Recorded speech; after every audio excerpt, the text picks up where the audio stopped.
to my channel. My name is Kika and today I want to show you 5 easy steps to edit your photos to get that nice vintage style on your phone. So all these steps are things I use all the time and they're very quick and easy, and we're going to use the app Lightroom, which is free to use on your mobile or download on your mobile.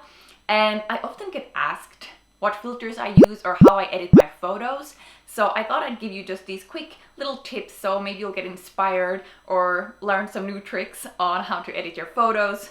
I certainly feel like the editing process and kind of finding your style, it's an ongoing process. But these are really things that I use almost with all my photos. So I just want to share them quickly with you. All right, without further ado, let's get editing. So if you don't have the app Lightroom, go ahead and download that from the App Store. And for this one, I'm going to use an example, a photo that I shot a few weeks back.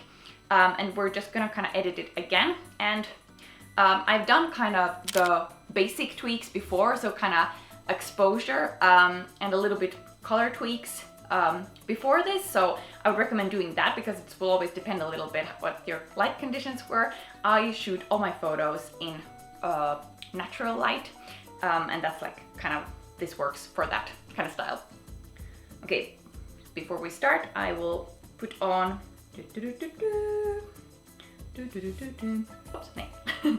Okay, so the first one is to add some contrast. So we're gonna go in the light one slider, and then we're just gonna take up the contrast, add quite a bit to get that depth and really make the blacks black.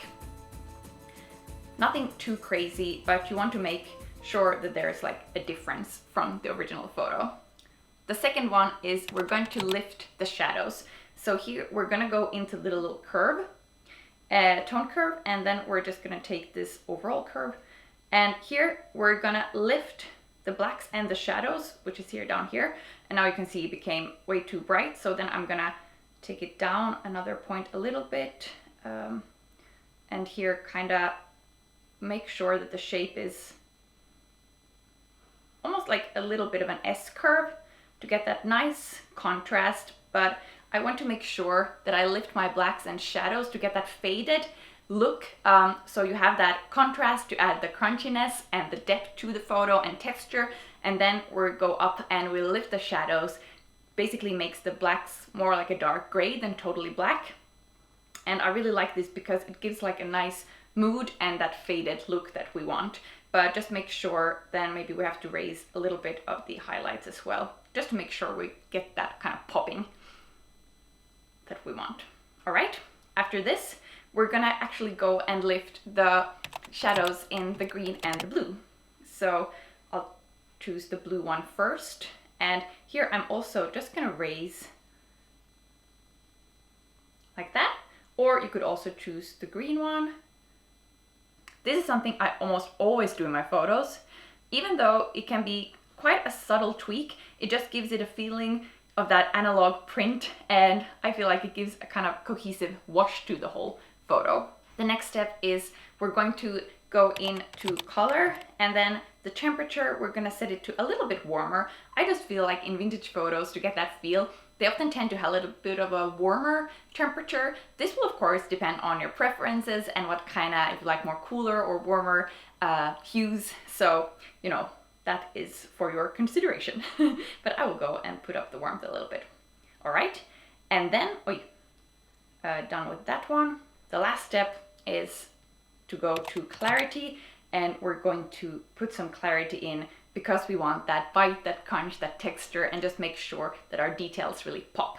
That is basically it, those 5 steps. And then of course you can go into the HSL sliders and kind of with the colors, make sure that the colors you want pop and so forth.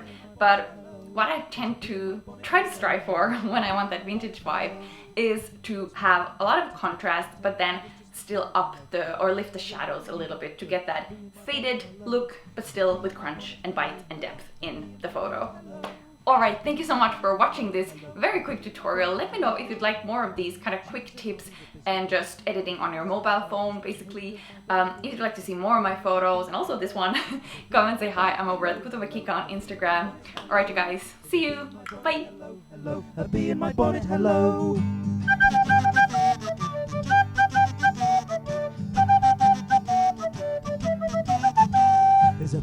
bonnet, hello, hello. A bee in my bonnet, hello. There's a bee in my bonnet, hello, hello. A bee in my bonnet, hello.